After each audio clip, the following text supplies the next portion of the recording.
अस्सलाम वालेकुम गाइस, बिना टाइम गए व्लॉग को करते हैं स्टार्ट। व्लॉग की शुरुआत करते हैं कोरी मेडिकल से। आज सोहेल भाई के थोड़ी हाथ के लग गई थी, इसलिए मैं लेके आया कोरी मेडिकल, उसे चेक करे। फिर इन दोनों को छोड़ के मैं आ गया था सीधा मनीष टेलर की शॉप। वहाँ पे मैंने उसको बोला भाई मेरे कपड़े सील दिए गए। उसने बोला अभी तक ईद का मौका है, नहीं सील पाया।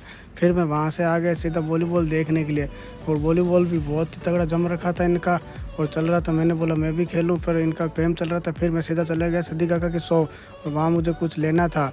और तभी सद्दाम भाई और सन्नी दोनों आ गए थे, इनको भी कुछ लेना था। आर्यन खड़ा हुआ था, मेरे से बोल रहा था कि भाई तू ले ले और चला जा, मैं इसको परेशान कर रहा था इसलिए। फिर आर्यन भाई के साथ मजाक करके अब सीधा निकल गए अपने ऑफिस। वहाँ पे जाएंगे रेस्ट करेंगे, क्योंकि आज मेरे टीममेट ने ज़्यादा वॉलीबॉल खेल लिया था, मैं तो खेला नहीं। और फिर हम सारे आ गए अपने तो पिच, और वहाँ पे थोड़ी देर बैठे। तभी अमन भाटी लेके आ गए हमारे लिए कुछ खाने के लिए। फिर हम सारे बैठ गए कुछ खाने के लिए। तभी इमरान भाई आ गए और सन्नी चाय बना रहा था, हम साथ में इमरान भाई अपना ज्ञान दे रहा था, क्योंकि ये ज्ञानी है थोड़ा बहुत। मैं भी इसका ज्ञान अच्छी तरह सुन रहा था। फिर मेरा मोबाइल मुझे लगाना था चार्ज। फिर सन्नी ने चाय दे दी सबको, और चाय पीते पीते इमरान भाई का सुना मैंने ज्ञान, क्योंकि इमरान भाई बहुत ही बढ़िया बातें बताते हैं, इनकी बात सुनने में मज़ा भी आता है। फिर हम सीधा निकल जाते हैं वापस आई लव जामसर की तरफ, क्योंकि ये थोड़ा शहरी का टाइम भी हो रहा था और कुछ देर उनका कैरम बोर्ड भी देखेंगे। तभी मैंने आगे आके देखा तो उनका पबजी भी चल रहा था और साथ में कैरम बोर्ड भी चल रहा था। फिर हमने बोला हमें भी खेलने दो, फिर वो उठ गए, हम खेलने बैठ गए। तभी असलम भाई हमें परेशान करने लग गए, क्योंकि ये परेशान करता ही रहता है, इनकी आदत है। तभी मेरा शहरी का टाइम हो गया, मैं करने चला गया शहरी अपने घर। फिर मैं नहा धो के हो गया तैयार। तभी मैंने देखा कि मुझे कॉल आ रखा था किसी घर पे, आज मेरे को पंखे का सेल लगाना था। फिर मैं चौहान साहब की शॉप पे पहुंच गया, वहाँ पे मैंने सेल लिया। फिर सीधा निकालने लगा पंखा।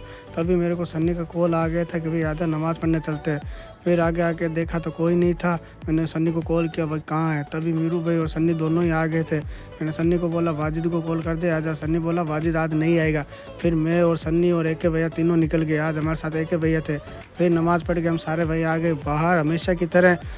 तभी गलीम भटिया आ चुका था, इसके साथ बात की। तभी हमारे दरगाह का टाइम हो गया था। आज मैं और सन्नी दो ही थे, दोनों निकल गए दरगाह की तरफ सीधा सलाम करने के लिए। फिर मैं दरगाह सलाम करने के बाद आ गए सीधा बाहर, थोड़ा बहुत सीन लिया। फिर हम बैठ गए बाहर। तभी अमन और आशिक दोनों आ गए थे। फिर उनसे मैंने पूछा भाई तुमने क्या दुआ मांगी। उन्होंने बोला भाई गुप्त में दुआ। फिर हम दोनों भाई निकल गए थे सीधा आई लव जामसर के पास। तभी वहाँ आके देखा तो जाहिर सा खेल रहे थे डॉक्टर ड्राइविंग।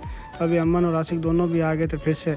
फिर मेरा हो गया था इफ्तारी करने का टाइम, और साथ में थोड़ा कुछ दिक्कत होने की वजह से इसलिए मैंने थोड़ा स्लो मोशन डाल दिया था वीडियो के अंदर। फिर तभी हमारा नमाज का टाइम हो गया था और वाजिद भी आ गया था। हम सीधा निकल पड़े मस्जिद की ओर नमाज़ पढ़ने के लिए।